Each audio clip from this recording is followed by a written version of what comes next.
Crazy world we're living in at the moment, huh? There's a lot of stuff going on out there. I want to normalize a bunch of stuff.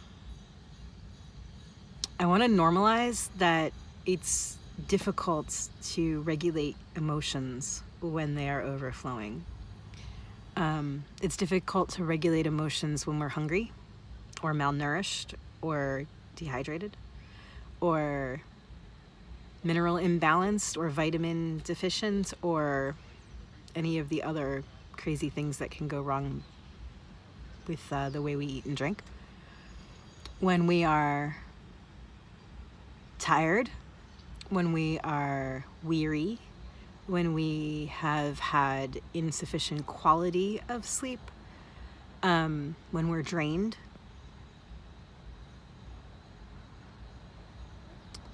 when we are disconnected, separate, scared, worried,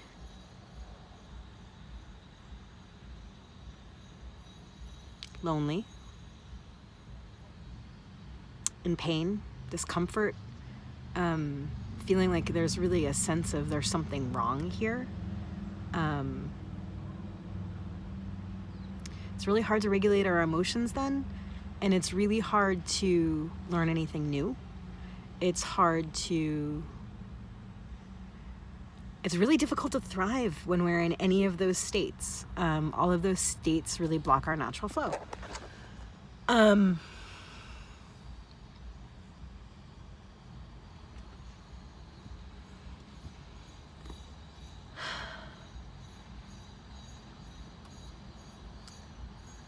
Humans, I think, when we are gathered together in sacred spaces, really loving the people that we're with. I've seen this at festivals where I've seen it at festivals in the West Coast. Generally, it's the kind of place where people are taking mushrooms and other sacraments of peace, other connecting to the earth kinds of substances, as opposed to alcohol or stimulants, which both block our ability to be fully embodied. And where everybody's nourished and there's camaraderie and there's healers that are making sure that people aren't stuck in pain, and it's kind of magical places where you get to camp and like you wake up in this like amazing space. It's very normalized out on the West Coast. And sadly, it is not here, but people are less embodied and more afraid of each other here. I'm in New Jersey at the moment.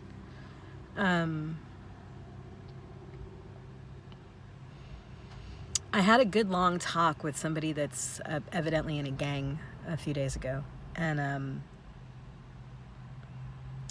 he said that he was feeling like he was spiritually tortured. Tortured was the word he used. And I feel like I made a pretty significant impact just from normalizing how he was feeling. He was concerned that he was evil with a conscience, and the cognitive dissonance about that phrase really made him terribly uncomfortable.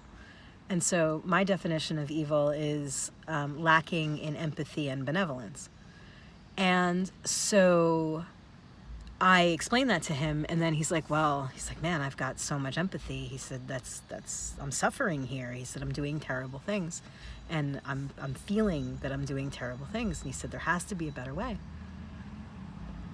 And I told him that I think that the only thing that we can control 100% is our willingness.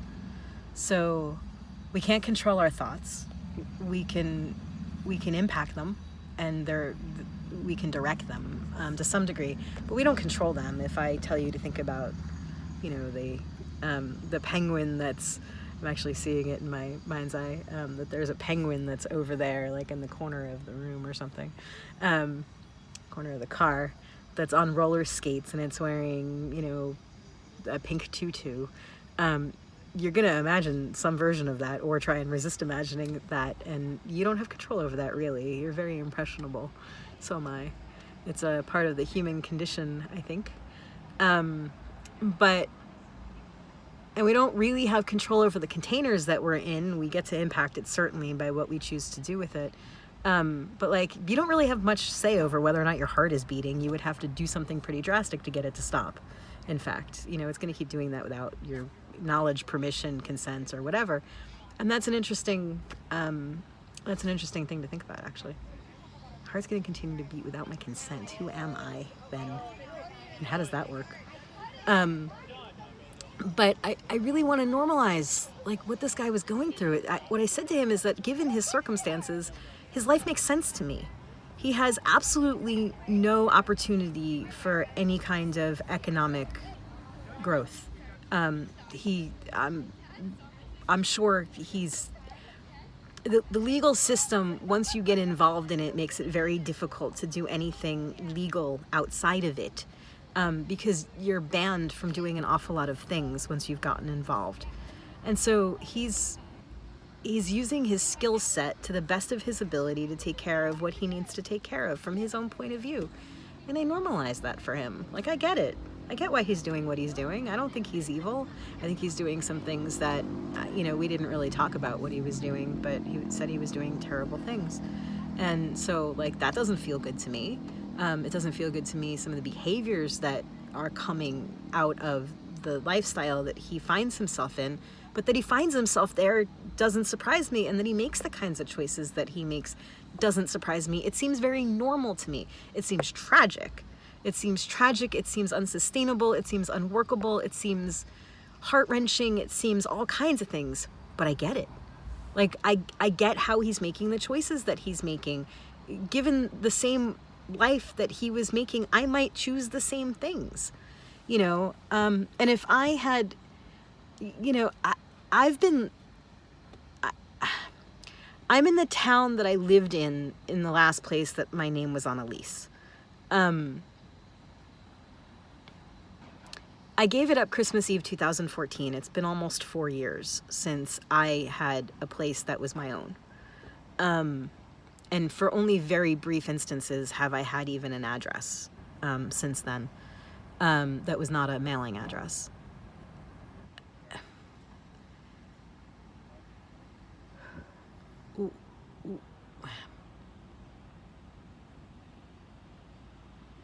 How do I say this? I really understand people who do things that are not legal in this system in order to survive. I understand why someone would buy something at a low cost and sell it at a higher cost and fill a need that's in their community, regardless of whether or not that thing was legal or good for the community. I get it. It's a need that somebody's going to be filling. You know, there are people who want to have substances to numb their experience of being alive or augment their experience of being alive or accompany it or whatever. And we've decided that some of them are not okay. So there's a need. I understand the women and men that I have met that allow strangers to pay them for intimacy and affection and having sexual gratification. I understand why you do that. And for some of these people, the consequences are terrible. Energetically, and it's the same kind of thing that I saw with this guy. And so we have, on top of that, people are doing things that energetically don't really work. We have all this judgment and blame because it's not legal.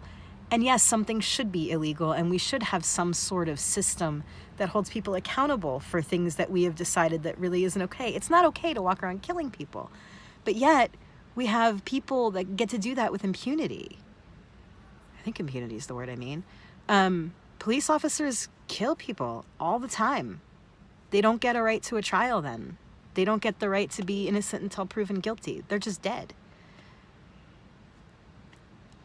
We live in a world where we've normalized that. So I think there's really two things that we can control, is what we choose to normalize, which is also willingness. Everything really reduces to willingness. But we have an active say in what we normalize. You know, when we go out of the house, in whatever outfit we go out of the house in, we're normalizing that that's okay for a person that looks like us to wear in our society. And so we look around, and then people start to dress like each other because we've normalized this particular way of looking. This is how we change trends. We change trends by what we normalize.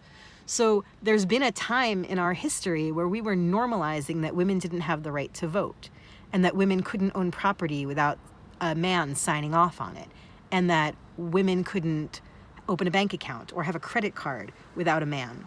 So you had to go find yourself a good husband, because otherwise you didn't have any freedom in the world. So we're not living in that world anymore. It's not like that anymore, you know? So the paradigm has changed, and what we're normalizing has changed. Now it's very normal for a woman to choose not ever to get married, and she gets to have all the freedom. So we're now living in a world where it's also not okay to traumatize people sexually, where we didn't seem to care all that much, you know, in the 80s when I was growing up, that we really normalized catcalling, and we really normalized, you know, when you got a no, you keep pressuring until you got a yes. We normalized all that stuff. And then as we were growing up, we internalized all that stuff. So we need to pay attention to what we normalize. I think that about sums it up.